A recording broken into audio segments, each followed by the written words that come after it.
they take the caretaker role a lot. So what they've asked is, how do you take care of yourself when you are usually the one taking care of others?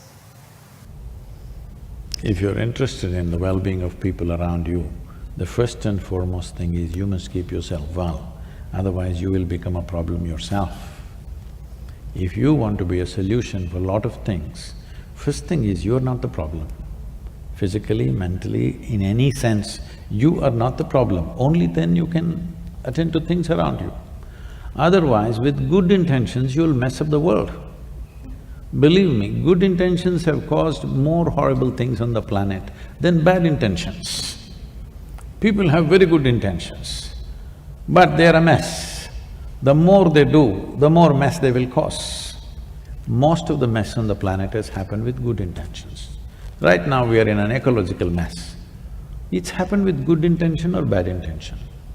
With good intention, isn't it? They thought they're doing a great thing, but in the end result is something else. So like this, at everything it is so, just your good intentions will not do. It's very important, before you touch somebody else, your hands are clean. That much you must take care. That if you cannot solve somebody's problem, what to do, it's all right. But you touching them should not become a problem.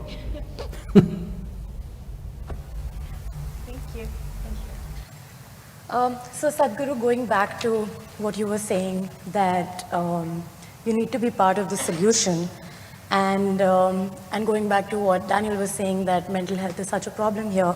At U of T, we are constantly challenged by new ideas by some of the greatest minds in the world. And in such a competitive environment, which I sometimes describe as a roller coaster ride we got onto knowingly or unknowingly, I find myself, and a lot of people in the audience would echo to this, that I'm juggling between dealing with stress and finding internal happiness. I want to understand, how do you live in the moment? How do I cherish my victories or my failures before I move on to the next task in life? That's many questions in one. That's a very typical Indian question.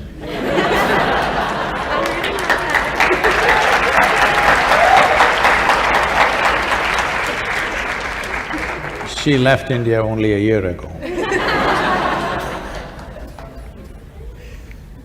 So, to address the basic aspect of your question, which is how do you live in the moment? I'm asking you, please live somewhere else and show me for 1 month. Can you? Can you live somewhere else? Then why such a question? But you're mentally somewhere else, even if you're… No, mentally you're not somewhere else. You're here and thinking about something. So, you need to understand this. It took millions of years of evolution to get you to this level of cerebral activity.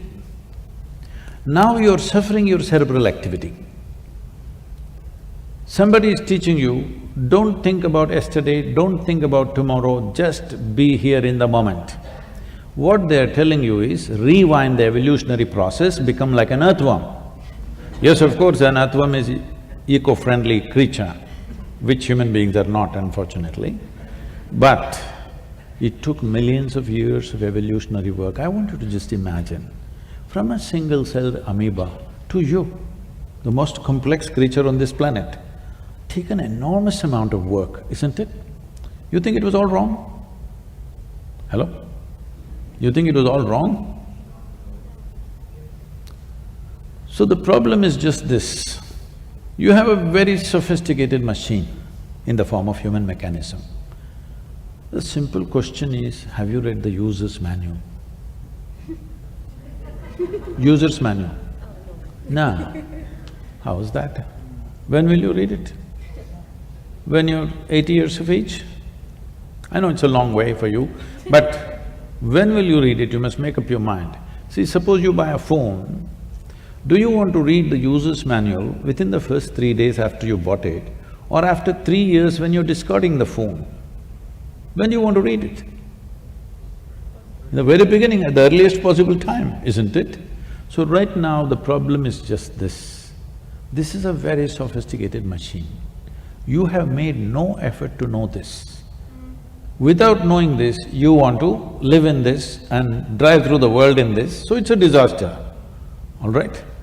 You want to know everything about the universe, you don't want to know anything about this, so you're paying the price. You know where galaxy number 64 is, but you don't know where the hell you are, you're asking, how can I be in the moment?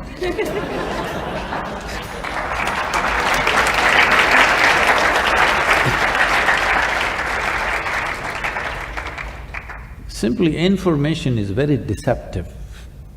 Information is very deceptive. You have information about that galaxy, this galaxy, you think you know it. No, we don't know it, we just read it in the book, all right? But this is reality, existentially you're true, isn't it?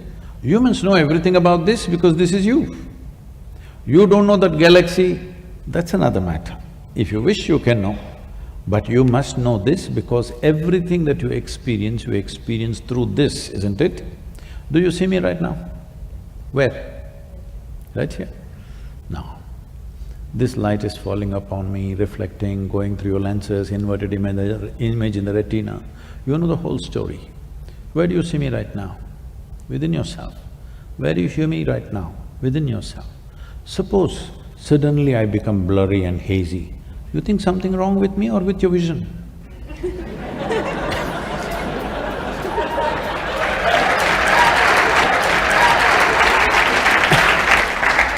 So, right now, this is all the problem with the world.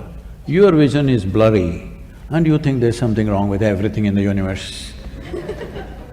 No, it's your question of your perception, your ability to think, your ability to emote, your ability to hold your balance. This is yours. This is not the world's business. Hello? This is not the world's business. Somebody freaks there, you freak within yourself. Whose business is it? It's your business. If you do not take charge of this one, everything in the universe is a problem, just know this. Not one thing, everything. And especially when you're a student in a university, well, I was not much of a student, maybe you're better students than me, but when I was a student, should I share uninspiring stories? This is not good for students.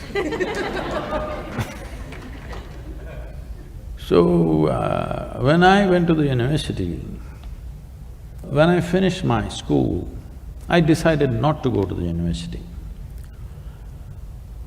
And being an educated family, this is not like today that you can take a year sabbatical, such things did not exist. You finish school, you must go to the university. This is a time in India, 70s, if you miss out 1 year, that means maybe you'll be on the street. That's only two options. Either you're well educated, you're on the street, there is no in-between other options. That's the mindset at least. So, I said, I don't want to go to the university, I will educate myself. Because anyway, I didn't like what they were saying in the school. So a higher level of that in the university I won't like. So I said, I'll educate myself.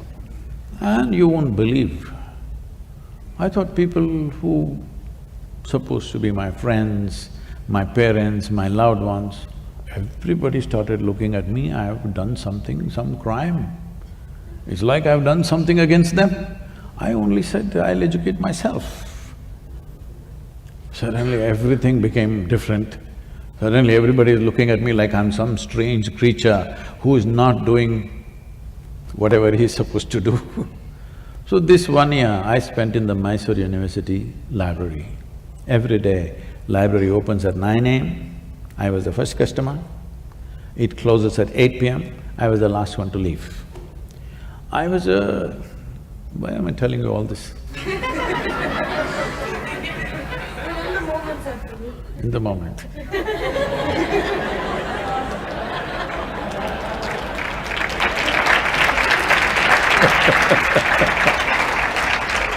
So, I know these days this generation can't eat a full stomach, but I would normally eat 2 times of what anybody eats, but I never put on weight. There was so much activity. Every day I'm cycling 40, 50 kilometers, I'm swimming, I'm climbing trees, I'm doing things. Whatever I eat, I'm always hungry. So I'm a big eater. This 1 year, you won't understand this unless you know how voracious I was. 1 whole year, I didn't eat lunch, which was a huge achievement for me. I would stuff myself with as much breakfast as possible and entire day in the library, 8 o'clock I come home and then eat. This may look funny today because today I have only 1 meal a day. At that time, it was such a big thing because however big the breakfast is, by 10:30, 11 I'm hungry.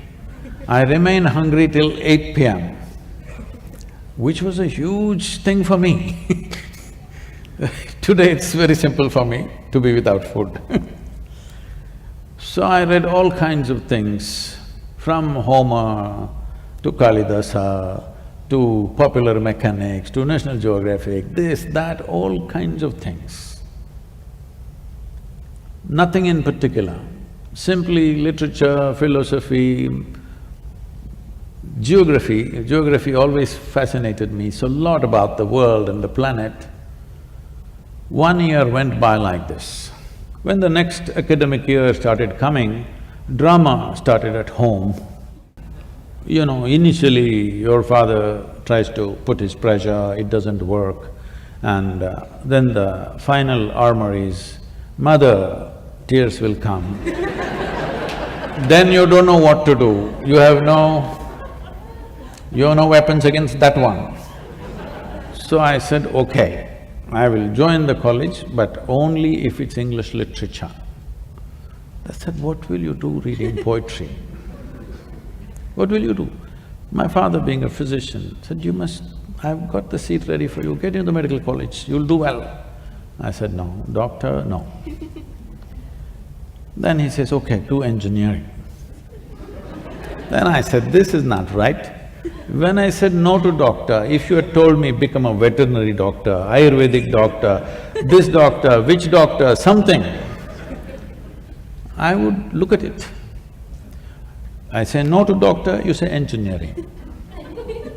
This doesn't go well with me. So I said, no, literature or I'm going back to the library. So they said, okay. So I went there, joined Mysore University. Teachers come with huge notes, generally handwritten notes, and they're reading it and ask everybody to write down. Entire class is writing. On those days it's fountain pens. They make noise, kar kar kar kar kar kar kar kar. 30, 40 people writing kar kar kar kar, it just irritates me. I said, this is not it. See, that notes, whoever gave you that notes, you give it to us, we'll photocopy it and give it back to you. We don't have to come, you don't have to come. But I have a billion questions. Is somebody going to answer damn questions that I have? I have a cloud of questions walking with me wherever I go. Whoever I find, if I think this guy can answer, I'll throw 10 questions at him. So I want to ask somebody questions that I have, but no, they thought these questions are too much trouble. Then I made a deal with them, that they will give me my attendance and I will stay out and not ask questions. So I generally parked myself in the university garden, we had a huge garden. I planted myself under a tree. Then to my amazement I found people started coming to me. Education problems, money problems, boyfriend-girlfriend problems, all kinds of problems. Then I discovered everybody had a problem. I was the only freako who didn't have a problem. I was trying to think up a problem for myself, what is my problem? It's not that everything is going fantastic, but I never saw them as problems, but everybody labels ordinary situations as problems. Simply situations. Some situations we know how to handle, some situations we don't know how to handle, so what the hell about it? But every situation they cannot handle, they give it a problem title, and that problem festers and multiplies. in their mind. So people coming to me with all kinds of problems. I heard variety of problems for these 3 years I spent in the garden. And I made a check, once a month I went and checked if they are keeping their end of the deal with the attendance. So why I'm saying this to you is, we are making a problem out of everything. See, never before, materially, physically, life has been as good as it's today. Hello? But this generation has become the most whining generation ever on the planet.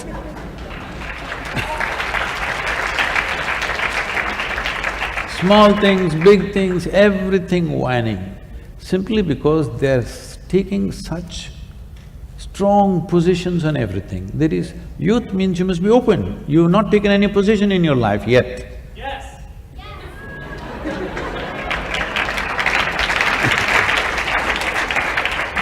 The best thing about you being youthful is, you're not too conceited, you've not taken a position, you don't belong to this or that, you're open. That is the best part of being youthful.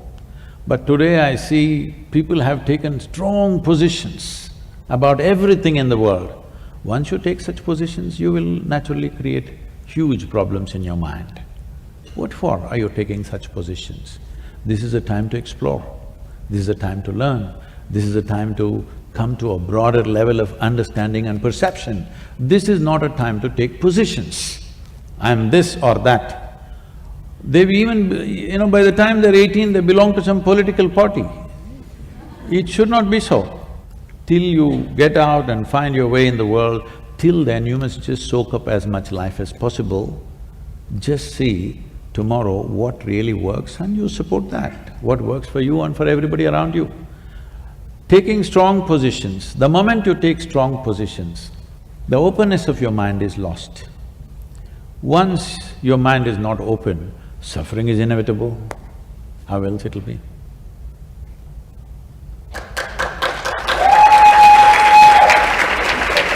You got that?